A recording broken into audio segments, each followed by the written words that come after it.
Good morning students, again class 12 subject English. आज हम लोग थोड़ा जो रीडिंग सेक्शन है उससे बाहर आएंगे और हम लोग टॉपिक लेंगे कॉम्प्रीहेंशन, जिसे कॉमन लैंग्वेज में हम लोग अनसीन पैसेज के नाम से जानते हैं।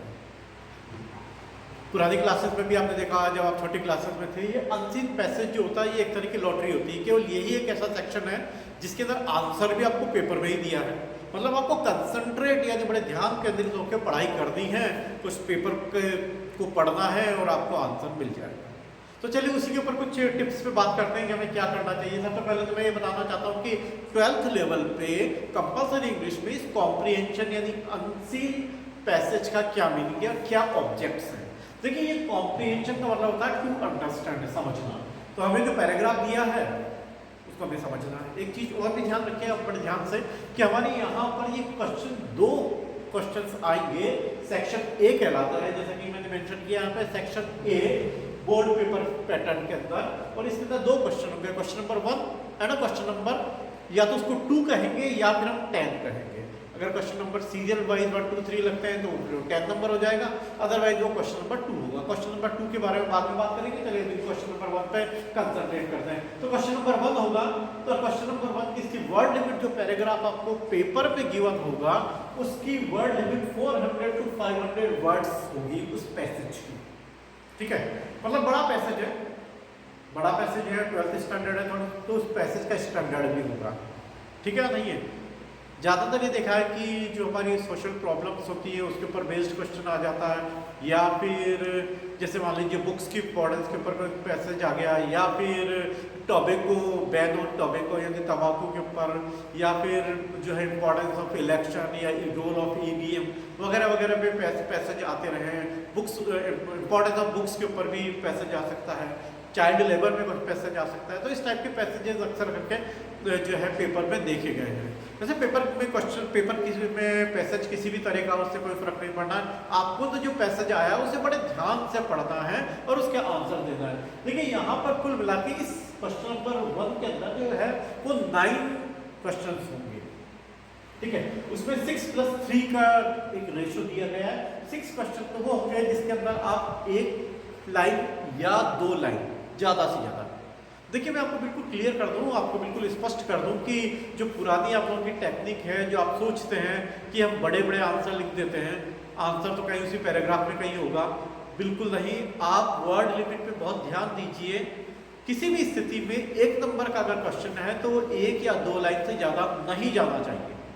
अगर इससे ज़्यादा जा रहा है तो देखिए उस क्वेश्चन के आंसर को टीचर पनिश करेगा। तो इसलिए वर्ड लिमिट का बहुत ध्यान दीजिए।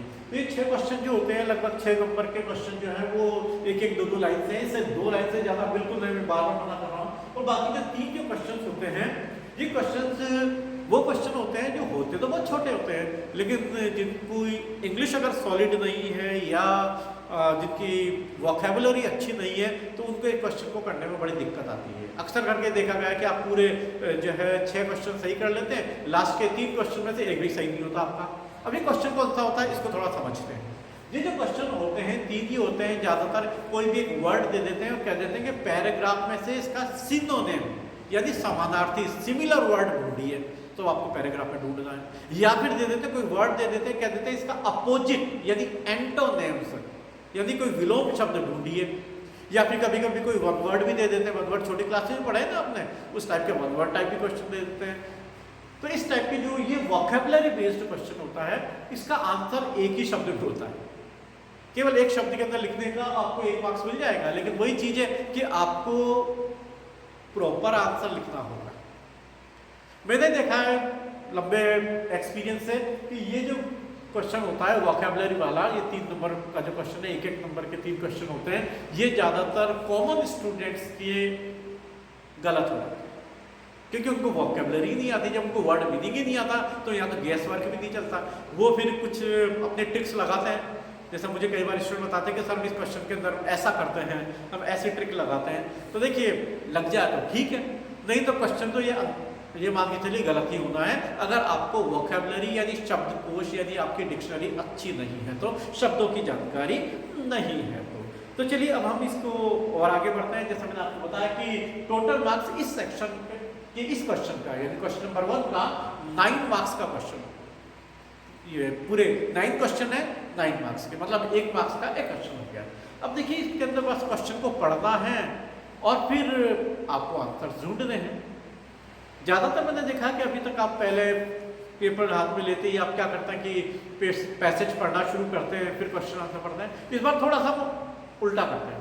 इस बार हम क्या करते हैं कि सबसे पहले क्वेश्चन समझने की कोशिश करते हैं। देखिए मैंने पढ़ना नहीं कहा, उन क्वेश्चन पे आप थोड़ा ध्यान दीजिए क्योंकि क्वेश्चन ही की है, चाबी है यहाँ पे अच्छे मार्क्स लाने की। तो क्वेश्चन को समझने की कोशिश कीजिए कि क्वेश्चन में पूछा क्या जा रहा है। उसके बाद फिर आप पैसेज को पढ़ना शुरू कीजिए, क्योंकि आप एक बार क्वेश्चंस पढ़ चुके हैं तो आपको ये पता है कि क्वेश्चन में क्या क्या डिमांड है, थोड़ी बहुत आपके दिमाग में स्ट्रक कर जाएगी ये बात। अब आप क्या कीजिए, जैसे जैसे आप पैराग्राफ पढ़ते जाएंगे आपको जो है कुछ कुछ हिंट मिलता जाएगा। जहां जहां आपको हिंट मिलता जाता है आप उसको थोड़ा सा हल्का सा मार्क कर लीजिए कि संभावित उत्तर यहाँ से हम पिक कर सकते हैं। तो इस चीज़ का आप ध्यान रखेंगे। फिर उसके बाद आप लास्ट तक पहुंचेंगे तो आप देखिए 9 जो क्वेश्चन है उनमें से काफ़ी क्वेश्चन आपको फर्स्ट रीडिंग में मिल जाएंगे। उसके बाद वापस से देखिए कि मुझे ये वाला क्वेश्चन का आंसर भी नियर अबाउट मिल गया, थोड़ी सी ही जो है काट छाट कर दी वो तो मैं कर लूँगा। उसके बाद आप दोबारा से एक बार और बड़े कंसंट्रेट करके क्वेश्चन को पढ़िए। अब देखिए यहाँ पर सबसे बड़ी चीज़ है कि क्वेश्चन में पूछा क्या जा रहा है। कई बार स्टूडेंट इतना जल्दबाजी में होता है या ओवर कॉन्फिडेंट होता है या यूँ कहूँ कि उसकी इंग्लिश की नॉलेज बहुत ख़राब होती है। पूछा क्या जाता है, लिखता क्या है, उसको लाइन मिल जाती है। ज़्यादातर स्टूडेंट यही करते हैं, पैसेज क्वेश्चन को देखते हैं, क्वेश्चन के अंदर कुछ वर्ड्स ढूंढते हैं, पैसेज में वो लाइन ढूंढ लेते हैं और फिर क्या करते हैं उस लाइन को पूरी की पूरी चुरा के as it is cut copy paste कर देते हैं। जबकि होता ऐसा है कि आजकल टीचर्स भी ये बात जानते हैं तो वो या तो उसका आंसर ऊपर की तरफ शिफ्ट कर देते हैं या नीचे की तरफ से कहीं पिक कर लेते हैं। तो इस बात का भी ध्यान रखिए कि कहीं आप इस तरह के जाल में तो नहीं फंस रहे हैं कि वही चीज मेरे को जो क्वेश्चन के वर्ड्स मैंने ढूंढे और वो पूरा फुल स्टॉप से फुल स्टॉप तक मैंने उसको चुरा के लिख दिया। देखिए ये कई बार टेक्निक जो है कई बार सक्सेस भी होती है और कई बार फेलियर भी होती है। ठीक है, 50-50 के चांसेस होते हैं इसके अंदर। तो थोड़ा सा कहते हैं ना नकल में भी अक्ल की जरूरत होती है, तो यहाँ आपको अक्ल लगानी पड़ेगी। अब देखिए ज़्यादातर हम लोग जो बात करेंगे क्वेश्चन की फ्रेमिंग पे। क्वेश्चन की फ्रेमिंग कैसी होती है ये छोटे क्लासेस में आपको बहुत अच्छे से पढ़ाया होगा। आपने 10th में थे तो मैंने भी आपको क्वेश्चन की फ्रेमिंग बताई थी कि क्वेश्चन WH वर्ड में क्या लगा होता है तो हमें क्या करना चाहिए। तो इसके ऊपर मैं थोड़ा सा नट शेल में बात कर रहा हूँ, बहुत ही संक्षिप्त में बात कर रहा हूँ। डिटेल में तो जब हम प्रैक्टिस करेंगे तब हम बात करेंगे। तो देखिए जब भी क्वेश्चन की फ्रेमिंग होती है तो बड़ा इंपॉर्टेंट वर्ड होते हैं WH word, what, why, when, where, how much, how many, ये सारे आपको शब्दों की जानकारी है। ठीक है, तो इन शब्दों के ऊपर हम ज़्यादा चर्चा नहीं करेंगे। ठीक है, नहीं है, हम तो ये देखेंगे कि क्वेश्चन पूछा कहाँ क्या गया है। मान लेते हैं हम थोड़ी देर एक प्रश्न की स्टार्टिंग है वाई से, WHO। वाई से अगर प्रश्न की शुरुआत हो रही है तो मतलब है क्यों। ठीक है, नहीं है, क्यों मतलब आपको आंसर उसका कारण बताना है, रीजन बताना है, सीधी सी बात है। ठीक है, वेयर से अगर प्रश्न की स्टार्टिंग हो रही है तो कहाँ, मतलब कहाँ या जहाँ जो भी चीज़ है वो जगह बता दी है। वैन करके अक्सर करके प्रश्न आता है WHEN, कब या तब। तो या तो आपको पूर्व की घटना बतानी होती है या फिर आपको टाइम बताना होता है। और ये हाउ से तो बहुत सारे क्वेश्चन बनते हैं। हाउ मतलब तरीका, मैनर। ठीक है, नहीं है, किस तरीके से, और उसके साथ कुछ और वर्ड्स जुड़ते जाते हैं जैसा how many, how much, how far, how long. ठीक है, नहीं है, तो इसके ऊपर एक्सटेंडेड फॉर्म बनती जाती है। आपको वर्ड समझना है कि पूछा क्या गया है। ठीक है, नहीं है, हाउ फार पूछा गया तो उसका हाउ फार का आंसर लिखेंगे। ठीक है, हाउ लॉन्ग पूछा गया तो आप हाउ लॉन्ग का आंसर लिखेंगे। ठीक है, केवल सीधे सीधे पैराग्राफ को वैसे लाइन चुराने का काम नहीं करेंगे आप। अच्छा, अब देखिए हम बात करते हैं वर्ड ज़्यादातर जो अक्सर करके आता रहता है व्हाट, क्या। इसमें ज़्यादातर सिंपली पूछताछ होती है। आप सिंपली पूछताछ की गई है, आप सिंपली जवाब दे दीजिए उसका। इस चीज़ का आप हमेशा ध्यान रखिए। विच से भी क्वेश्चन बनाए जाते हैं, ऑब्जेक्टिव पूछताछ हो जाती है, एनिमल्स के लिए लग जाता है। ठीक है, इस चीज़ का आप बहुत ध्यान से देखिए। तो इसी टाइप के क्वेश्चन होंगे, आपको क्वेश्चन से ये हेल्प मिल जाएगी कि मुझसे पूछा क्या जा रहा है। ठीक है, मुझसे व्हाट पूछा गया है तो मैं व्हाट का आंसर दूँ, मुझसे वाई पूछा गया है तो मैं वाई का आंसर दूँ, मुझसे वैन पूछा गया है तो मैं वैन किससे रिलेटेड आंसर दूँ। केवल मुझे लाइन नहीं चुरा कर। तो इस बात का बहुत ध्यान दीजिए और देखिए कितने अच्छे मार्क्स आते हैं। कई बार तो हम लोग स्टूडेंट को सजेस्ट करते हैं कि आप अपने क्वेश्चन पेपर को सॉल्व करने की जो स्ट्रेटजी है, जो हमारा प्लान होता है, वो आप सेक्शन ए से ही शुरू कीजिए, क्योंकि इसके अंदर अगर आपके थोड़ी सी अंडरस्टैंडिंग है तो बहुत पूरे में से पूरे मार्क्स आते हैं इसके अंदर, ठीक है नहीं है। तो ये सारी चीज़ें मैंने आपको बताई है, 6 जो क्वेश्चन जो हमारे हैं उसके बारे में बात की, और ये जो 3 क्वेश्चन हैं जिसके अंदर मैंने बताया कि आपको या तो अपोजिट पूछा जाता है या प्रायवाची पूछा जाता है, यानी सिनोनिम पूछा जाता है, ठीक है नहीं है। तो इन शब्दों पर आप ध्यान दीजिए, वन वर्ड भी पूछा जा सकता है, ठीक है। तो आपसे जो पूछा गया है उसी का जवाब दीजिए। कई बार मैंने देखा कि स्टूडेंट से पूछा जाता है सिमिलर वर्ड, सिनोनिम, वो लिख देता है अपोजिट, जल्दबाजी, ठीक है। पूछा जाता है अपोजिट या एंटोनिम, वो लिख देता है सिमिलर वर्ड। तो आपको ऐसा नहीं करना है। और साथ में ये भी देख लीजिए, क्या क्वेश्चन में ये कहा गया है कि आपको पैराग्राफ में से ढूंढ के लिखना है, तो फिर आपको पैराग्राफ में से लिखना है। और कहता नहीं पैराग्राफ में से नहीं लिखना, आपको जनरली लिखना है, तो फिर आपको जनरल, आपको जो भी याद आ रहा है आप लिख दीजिए। तो क्वेश्चन के अंदर जैसा जैसा कहा जा रहा है हमें वैसा ही फॉलो करना है, अपने मनमर्जी नहीं करनी कुछ। और दूसरी चीज, फिर मैंने आपको वर्ड लिमिट के लिए मैं बार बार आपको कह रहा हूँ कि वर्ड लिमिट ज़्यादा नहीं रखनी है, ठीक है नहीं है। एटलीस्ट आप कम से कम जो है 2-4 शब्दों में भी आंसर दे सकते हैं, और ज़्यादा से ज़्यादा आप 30 वर्ड से ज़्यादा तो कभी भी नहीं जाएंगे। 30 वर्ड मतलब ये मान लेते हैं एक लाइन के अंदर आप 10 से 12 वर्ड्स लिखते हैं, तो आप 2 लाइन मान लीजिए, 2 लाइन से मैक्सिमम तो होनी ही नहीं है, किसी भी कंडीशन में नहीं होनी है। इस बात का आप ध्यान रखिए। अगर आप बड़े आंसर लिख रहे हैं तो इसका मतलब है आप थोड़ा कंफ्यूज है, आप थोड़ा सा एडवांटेज यानी डाउट एडवांटेज लेना चाह रहे हैं कि शायद ऊपर भी आंसर हो सकता है, तो मैं ऊपर भी लिख लेता हूँ, थोड़ी लाइनें, और नीचे भी हो सकता है तो मैं पूरे को लिख लेता हूँ। तो ये इस टाइप के क्वेश्चन तो मैं तो पनिश करता हूँ, मैं इसमें मार्क्स नहीं देता, भले ही उसके अंदर आंसर क्यों ना हो।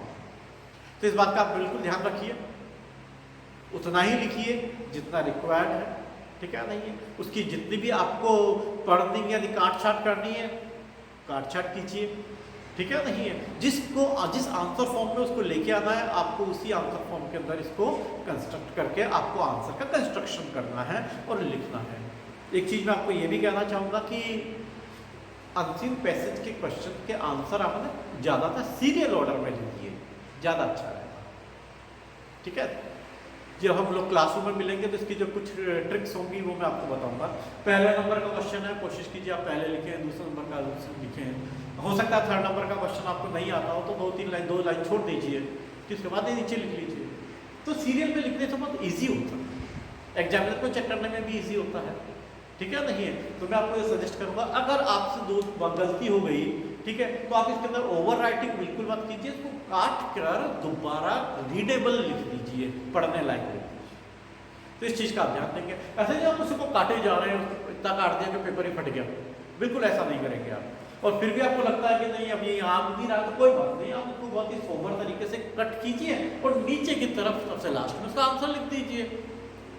इसमें भी कोई बहुत बड़ा इश्यू नहीं है, लिख सकते हैं आप, ठीक है नहीं है। तो कोशिश आप यही करेंगे कि आप इसको सीरियल ऑर्डर को फॉलो करेंगे, क्लियर।